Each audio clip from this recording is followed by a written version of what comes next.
오늘 우리 한국 각 분야의 기독교 지도자로서 수고하시는 여러분들을 이렇게 만나 뵈니까 참 반갑습니다. 또 늘 우리가 흔히 하는 말이지만 여러분의 사명이 얼마나 큰지 말로 다할 수가 없습니다.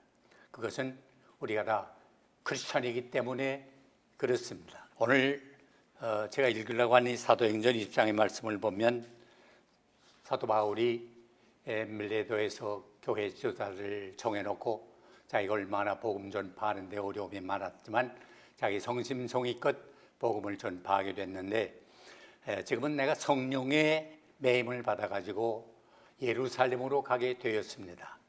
그런데 거기서 무슨 일을 당하는지는 알 수 없지만은 성령이 내게 밝히 말씀하는 바가 있는데 각 도성에서 결박과 환난이 나를 기다린다고 하십니다. 그러나 나는 나의 달려갈 길과 주 예수께로부터 받은 사명 곧 하나님의 은혜의 복음을 증거하는 일을 마치기 위해서는 내 생명을 조금도 귀한 것으로 여기지 않겠습니다. 자기 사명을 위해서 생명을 내놓고 나가는 그 비장한 각오를 피력한 장면입니다. 우리는 각자가 다 사명을 가지고 태어났습니다. 이 세상에 무의미하게 던져진 존재는 아무도 없습니다. 그런데 여러분은 크리스천 리더로 사명을 받았습니다. 리더가 중요한 건 아닙니다. 꼭 내 사명을 깨달을 때 중요합니다. 칼 힐티가 그런 말 하지 않았어요? 사람이 하루를 살아도 자기 사명이 무엇인 걸 깨닫고 사는 사람은, 그걸 느끼고 사는 사람은 행복하고 만족하고 보람되고 기쁘게 살 수 있다. 이 세상에 다 사명을 가지고 태어났습니다마는 내가 이걸 깨닫느냐 깨닫지 못하느냐 느끼냐 느끼지 못하느냐 하는 데 따라서 삶의 질이 완전히 달라집니다. 그저 밥이나 먹고 살지, 돈 벌고 남처럼 그저 넉넉하게 살면 되지, 그렇게 사는 사람이 얼마나 많습니까? 그런데 사실은 그건 아무런 의미가 없습니다. 하루를 살아도 나에게 하나님이 주신 사명이 뭐나 이걸 깨닫고 이 사명 수행을 위해서 살 때 삶에 보람이 있고 의미가 있고 거기 만족이 있고 행복이 있는 것입니다. 사도 바울을 보세요. 그의 나가는 길이 성령이 밝히 말씀하시기를 결박과 환난이 나를 기다린다 그랬습니다. 고난이 뻔히 보이는 길이지만은 내가 이 사명을 위해서는 나간다 하는 겁니다. 역사를 통해 보아도 그렇지 않습니까? 사명자는 자기의 이해관계를 초월합니다. 이거 기업하시는 분들 다 계십니다만 기업의 목적이 뭡니까? 이윤 추구 아닙니까? 그래서 보통인 경우에는 수단과 방법을 가리지 아니하고 돈 버는 데만 혈안이 되어 있지 않습니까? 그 많은 직원들, 그 많은 종업원이 나를 위해서 돈 벌어주는 사람으로 생각하고 있습니다. 이건 악덕 기업인입니다. 식구가 얼마 되든지 저분은 우리나라와 민족을 위해서, 산업을 위해서 같이 일하는 동력자들이다 라고 생각하는 게 꼭 필요합니다. 사람을 내 돈 벌이를 위해서 이용해서는 절대로 안 됩니다. 나와 같이 일하는 사람이다. 직원들이요, 우리 CEO가 무슨 생각을 갖고 일하나 하는 거 다 압니다. 변명이 필요 없습니다. 이걸 알아야 됩니다. CEO뿐만 아니라 국회의원도 한 분 계신 것 같은데, 난 요새 국민의 한 사람으로서 국회의원들 볼 때 실망이 큽니다. 여당 야당 할 것 없이 형편없습니다. 저런 사람들이 세비를 소비한다 하는 걸 볼 때 부끄럽습니다. 보세요. 뒤에 붙이는 건 뭐라고 붙여요? 민생우선. 민생우선이 뭡니까? 제 배지가 우선이지. 다 보여요. 국민이 볼 때. 국민이 바본 줄 압니까? 국회의원은 국민을 대표한 사람입니다.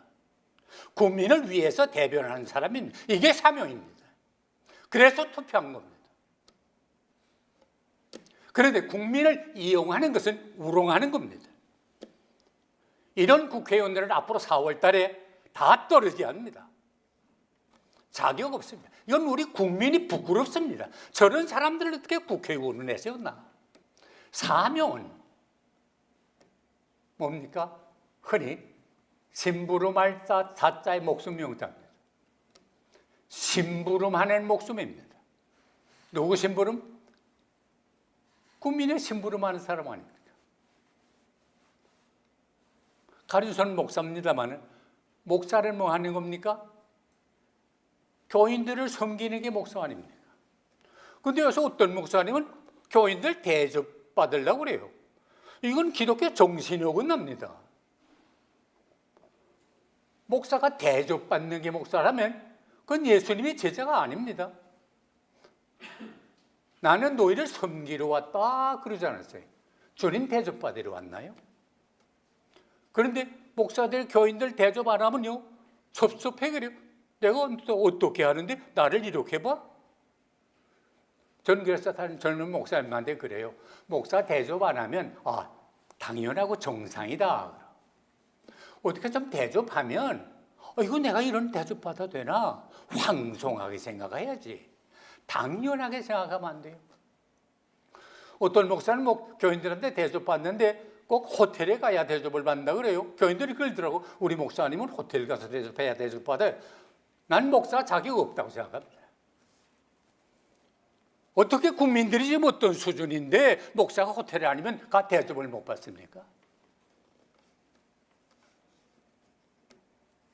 난 그래서 이게 제자님이 알아서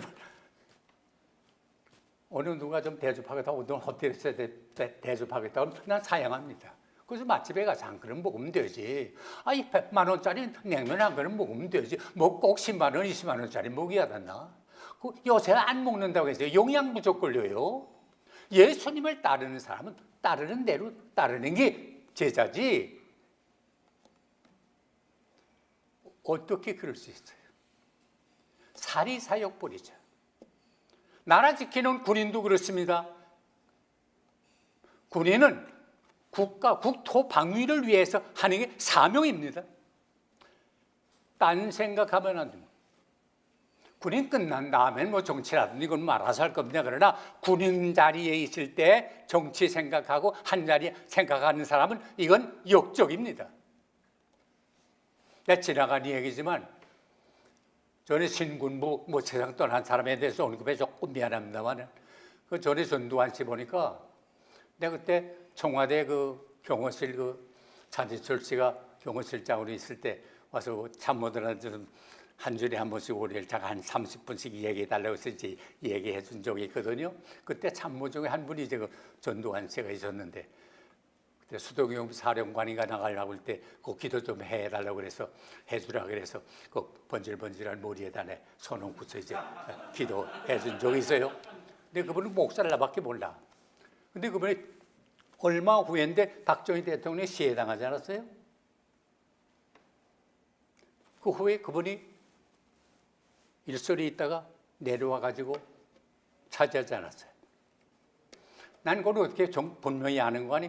저희 교회 집사님 가운데 윤석민 장군이라고 있었어요. 그때 합참의장이었어요.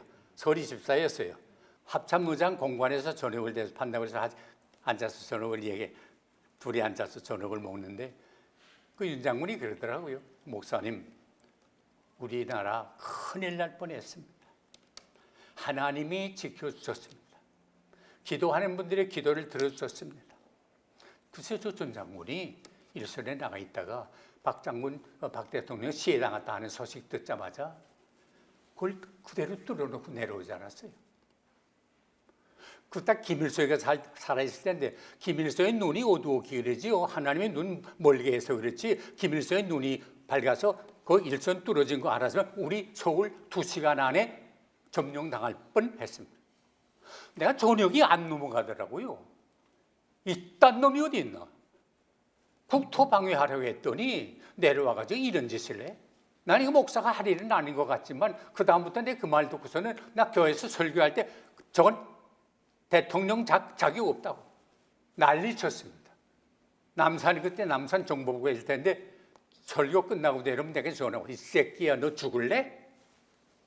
난 그 이상한 게 내 지금은 자신 없어요. 근데 그때는 왜 그렇게 뭐 하루까지 뭐 무서운 줄 모른다고 마음대로 하세요.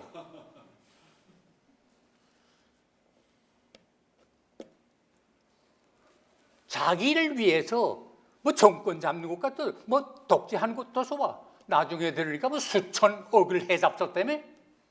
그 죽을 때까지 뭐 물고 돌아갔다며요? 이 역사에 남는 부끄러운 존재 아니에요. 이건 사명하고는 상관없어요. 그래서 그 양반 뭐 어떻게 뭐 장춘대에서 저렇게 체육관에서 뭔가 대통령 되고서는 뭐 우리 한국 흔히 속된 말로 표현할 때 미국 대통령한테 도장 찍으러 간다고 하면서 가는데 청와대에서 연락 왔더라고요. 박목사님 우리 각각해서 목사님 좀 모시고 가고 때우는데요. 그래서 내가 뭐 전도 집회를 미국 가봐서도 내가 그런데 대통령 모시고 다니는 사람은 아닙니다. 꼭 모시고 가야 되었다고 하는데요. 난 못 갑니다. 꼭 가셔야 되겠는데 못 갑니다. 어디 두고 봅시다 그러더라고. 무슨 뭐 마음대로 하세요. 난 뭐 그 대통령이나 따라다니는 사람 아니에요.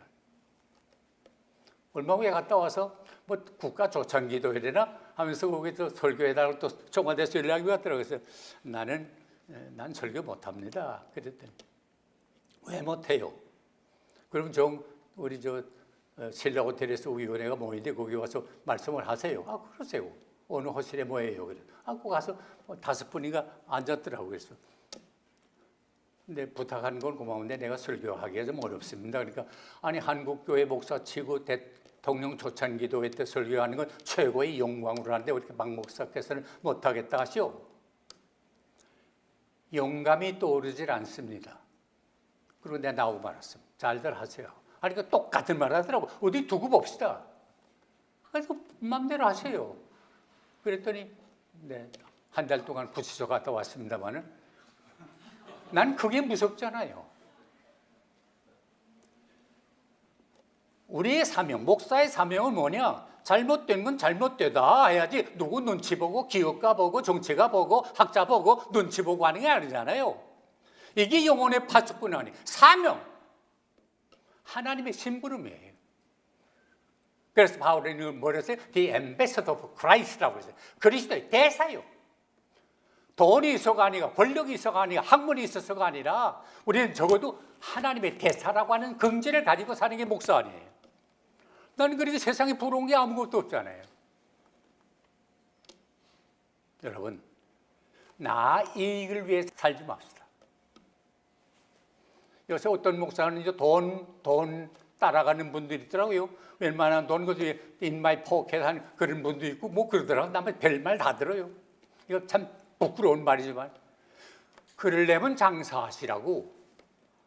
돈 벌려면 장사하면 당당해. 하나 치사하게 시대 교인들 돈 주는 거 주머니에 집어넣고 말아요. 그게 그렇게 해서 무슨 재벌이에요. 이익 위에 살면 안 돼요. 그리고 사명자는요 언제나 긍정적이고 적극적이에요.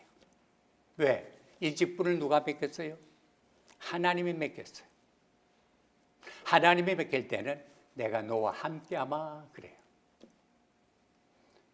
모세가 고생하는 걸 여호수아가 지켜보지 않았어요. 그 다음에 자기가 지도를 맡을 때 두려운 생각이 났어요. 그렇게 훌륭한 분이 어려움을 당하는 거 내가 옆에서 보았는데 내가 어떻게 이런 사람들을 인도하나?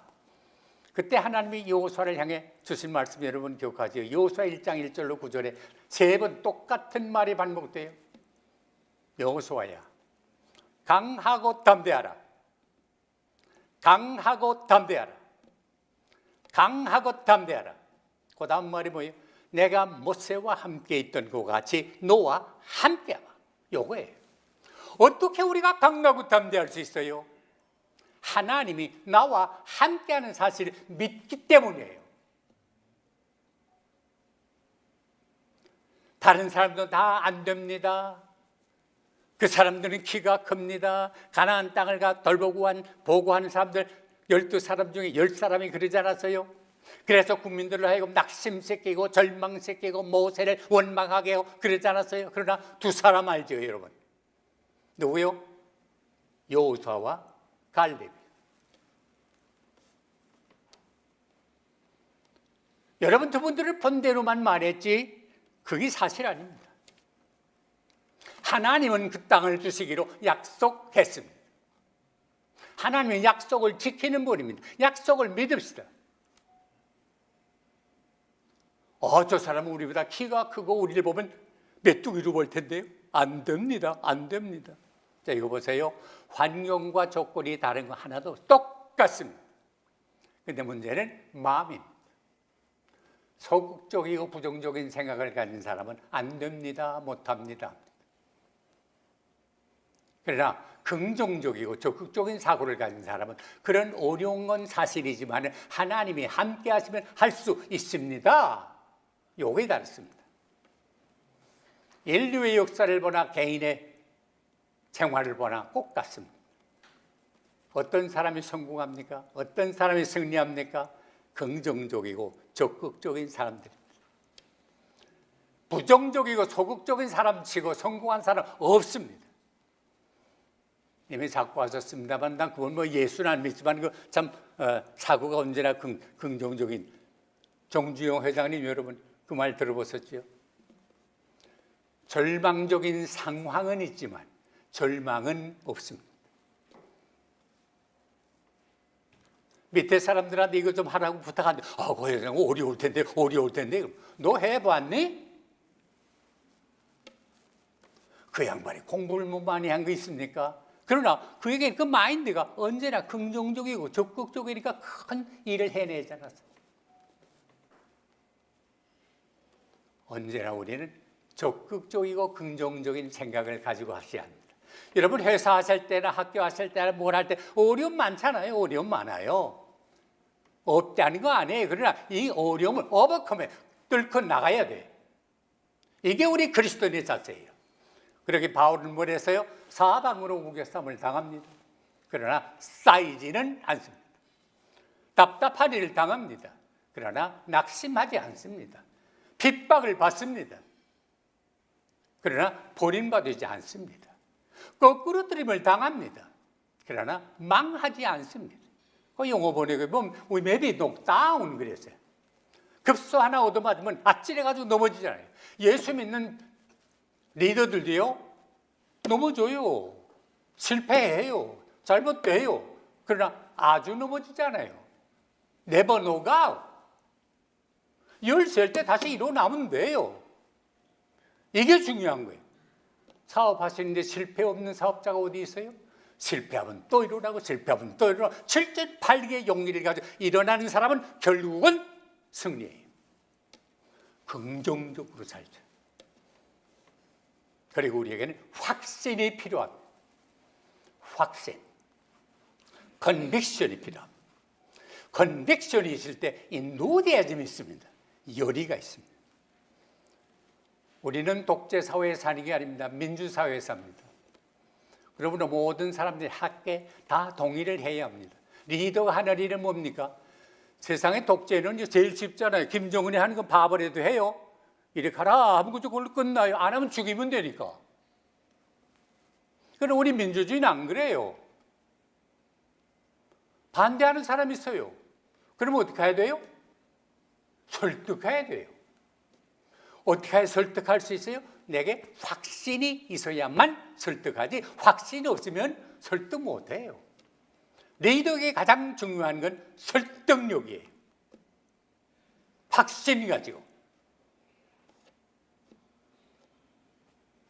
목사도요. 나 이거 목사니까 목사 얘기하는데 말씀 전하는데 확신 없으면요. 원고가 중요한 건 아니에요. 요새 원고는요. 뭐 컴퓨터로 다 적어야 뭐 하면 얼마나 좋은 내용의 원고 편집할 수 있어요. 아무리 좋은 원고라도 여기 내 마음속에 컨빅션이 있어서 확신이 있어서 뜨거움이 있어서 이 뜨거움을 전해야 돼요. 리차드 박스터가 말한 것처럼 내 마음이 뜨겁기 전에 다른 사람 마음 뜨겁게 할 생각도 많아요. 여러분, 크리스천 리더는 설득력을 가지고 나와 같이 일하는 사람들에게 같이 동참할 수 있도록 만들 수 있는 힘이 필요해요.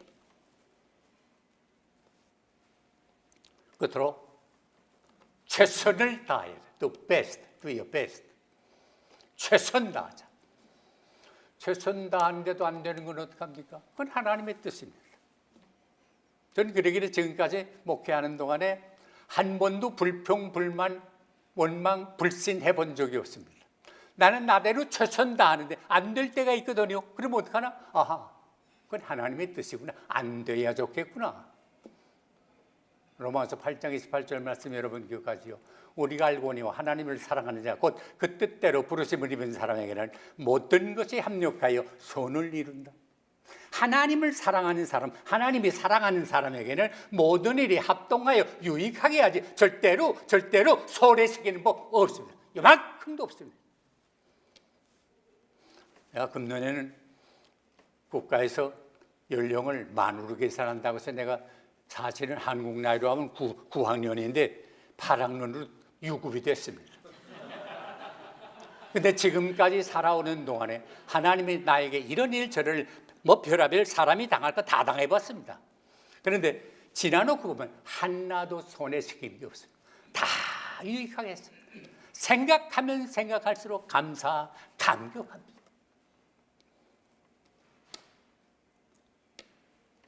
동생을 죽이려고 했던 원수된 형들이 애굽의 국무총리가 돼서 앉아있는 동생 요셉을 만날 때 형들이 얼마나 두려웠어요. 원수가 부대가 됐구나. 저 사람 말 한마디면 우리는 끝나게 됐구나. 벌벌 떨고 있을 때 요셉이 한 말 여러분 기억하세요? 나는 하나님 대신하지 않아요. 원수 안 갚아요. 당신들은 나 해하려 했어요. 나 알아요. 요셉이 바보가 아니에요. 다 알아요. 나 죽이려고 한 것까지 알아요. 그러나 하나님은 이 모든 악을 선으로 바꿨어요. 믿습니까? 하나님은 우리에게 닥치는 악을 선으로 바꾸신다는 사실을 믿고 최선 다합시다. 그러게 청년 요셉이 보디발 장군의 집에 일할 때 주인처럼 일했어요. 노예가 되지만 노예처럼 눈치 보며 일하지 않았어요. 그저 보는 말든 자기 최선 다해서 일했더니 요셉을 통해서 그 가정이 형통했다. 요셉이 누명 쓰고 감옥에 들어갔을 때도 요셉으로 말미암아 감옥이 형통했다. 사랑하는 크리스천 리더 여러분, 여러분이 어떤 분야에서 일하고 계시든지 간에 여러분은 복의 근원이 되고 복의 통로가 돼서 여러분의 회사가, 여러분의 학교가, 여러분의 법인이 뭐든지 형통하는 축복이 함께 하시기를 바랍니다.